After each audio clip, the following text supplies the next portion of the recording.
સૌપ્રથમ તમને જય શ્રી રામ। આજના આ વિડીયોમાં હું તમને જણાવવાનો છું મોબાઈલમાં પ્લે સ્ટોરની આઈડી કેવી રીતના બનાવવી।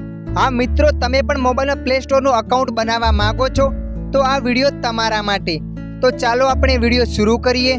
સૌપ્રથમ તમારા મોબાઈલમાં પ્લે સ્ટોર એપ્લિકેશનને ઓપન કરી લેવાનું છે। પ્લે સ્ટોર એપ્લિકેશનને ઓપન કર્યા પછી આગળ આવું પેજ બતાવશે, તો તમારે અહીંયા સાઇન ઇન પર ક્લિક કરી દેવાનું છે।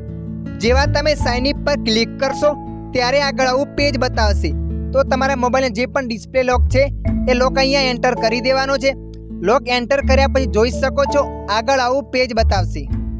તો તમે પ્લે સ્ટોરની એક નવી આઈડી બનાવવા માંગો છો તો તમારે ક્રિએટ અકાઉન્ટ પર ક્લિક કરી દેવાનું છે। ક્રિએટ અકાઉન્ટ પર ક્લિક કર્યા પછી ત્રણ ઓપ્શન આવશે, તો તમારે નંબર 1 પર ક્લિક કરી દેવાનું છે, માય પર્સનલ યુઝ। તમે જેવા માય પર્સનલ યુઝ પર ક્લિક કરશો ત્યાં ક્લિક કર્યા પછી આગળ આવું પેજ બતાવશે, first name and last name. તો તમારે નંબર 1 પર તમારું નામ લખી દેવાનું છે અને નંબર 2 પર તમારી અટક। નામ અને અટક લખ્યા પછી તમારે અહીંયા નેક્સ્ટ પર ક્લિક કરી દેવાનું છે। જેવા તમે નેક્સ્ટ પર ક્લિક કરશો ત્યારે આગળ આવું પેજ બતાવશે, તો તમારે અહીંયા જન્મ તારીખ સિલેક્ટ કરી લેવાની છે। જન્મ તારીખ સિલેક્ટ કર્યા જનરલ પર ક્લિક કરી દેવાનું છે। એના પર ક્લિક કર્યા પછી આગળ આવું પેજ આવશે, મેલ્સ અથવા ફિમેલ્સ, તો તમારે સિલેક્ટ કરી લેવાનું છે। ગુજરાતી ભાષા હશે તો સ્ત્રી અથવા પુરુષ બતાવશે, તો તમે જે છો એ સિલેક્ટ કરી લેવાનું છે। નેક્સ્ટ પર ક્લિક કર્યા પછી આગળ આવું પેજ બતાવશે, તો ગૂગલ તમને જીમેલ અકાઉન્ટ સજેસ્ટ કરશે, તો તમે કયું ગૂગલ અકાઉન્ટ રાખવા માંગો છો એ અકાઉન્ટ પર ક્લિક કરી દેવાનું છે। અકાઉન્ટ પર ક્લિક કર્યા પછી તમારે નેક્સ્ટ પર ક્લિક કરી દેવાનું છે।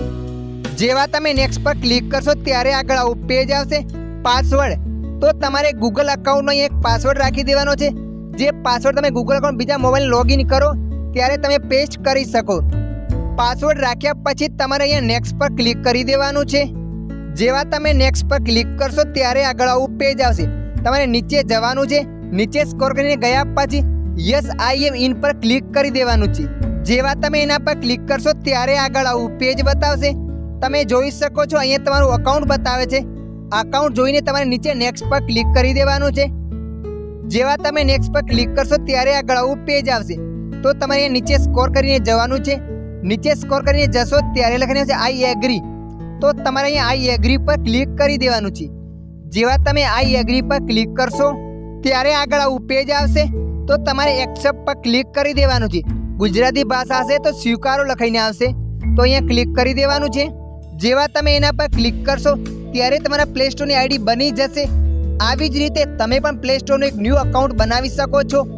આ વિડીયો તમને મદદરૂપ લાગ્યો હોય તો વિડીયોને લાઈક કરજો અને આવા વિડીયો જોવા માટે અમારી ચેનલને સબસ્ક્રાઈબ કરજો।